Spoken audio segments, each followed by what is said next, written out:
യൗവനദിശ കഴിഞ്ഞു വാർദ്ധക്യം വന്നിടുമ്പോൾ കുലിഞ്ഞിടും ശരീരം ജീവഭാരത്താൽ.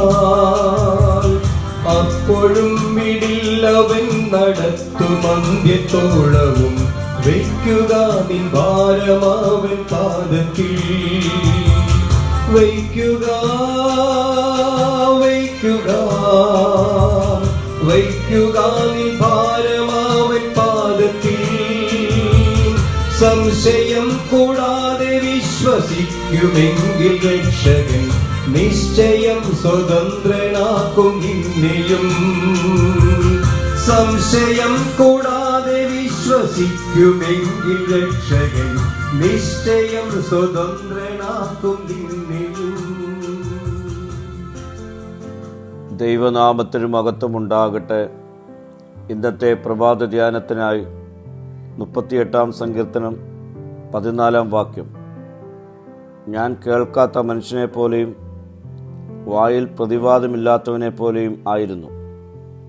തനിക്കെതിരെ ഗൂഢാലോചന നടത്തുന്ന തൻ്റെ എതിരാളികൾക്കെതിരെ സംസാരിക്കുവാനോ വാദിക്കുവാനോ സങ്കീർത്തകന് കഴിയാത്തതിൻ്റെ അനുഭവമാണ് ഈ വാക്യത്തിലൂടെ പ്രതിപാദിക്കുന്നത്. ശത്രുക്കളിൽ നിന്നുള്ള ആരോപണങ്ങൾക്കും ഭീഷണികൾക്കും മറുപടി നൽകുവാൻ സങ്കീർത്തനകന് കഴിയുന്നില്ല എന്ന് തോന്നുന്ന ബലഹീനതയുടെയും ദുർബലതയുടെയും ആഴമായ ഒരു ബോധം ഈ വാക്യം നൽകുന്നു. കോപത്തിൽ പ്രതികരിക്കുന്നതിന് പകരം അവൻ മൗനം പാലിക്കുന്നു. നിശബ്ദത ബലഹീനതയല്ല, അത് ജ്ഞാനമാണ്. ദൈവം നമ്മുടെ സംരക്ഷകനാകുമ്പോൾ ആളുകൾക്ക് മുൻപിൽ സ്വയം തെളിയിക്കപ്പെടേണ്ടതില്ല. പ്രിയ സ്നേഹിതരെ, തെറ്റായി ആരോപിക്കപ്പെടുമ്പോഴോ തെറ്റിദ്ധരിക്കപ്പെടുമ്പോഴോ പ്രതികാരം ചെയ്യാനുള്ള പ്രേരണയെ ചെറുക്കുക.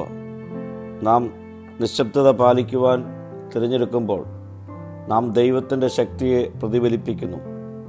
നമ്മുടെ നിശബ്ദത സഹിഷ്ണുത മറ്റൊരാളിൻ്റെ വിശ്വാസത്തിൻ്റെ സാക്ഷ്യമായി രൂപപ്പെടട്ടെ. നമ്മുടെ പ്രശസ്തിക്ക് വേണ്ടി പോരാടുന്നത് നിർത്തി അവൻ്റെ ന്യായീകരണത്തിൽ വിശ്വസിക്കുമ്പോൾ ഒരു ആരോപണത്തിനും തകർക്കുവാൻ കഴിയാത്ത സമാധാനം പ്രാപിക്കുവാൻ നമുക്ക് കഴിയും.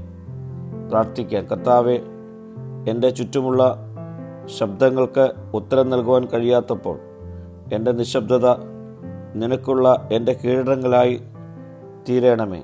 മഹത്വം നീ എടുക്കണം. യേശുവിൻ്റെ നാമത്തിൽ തന്നെ. ആമീൻ.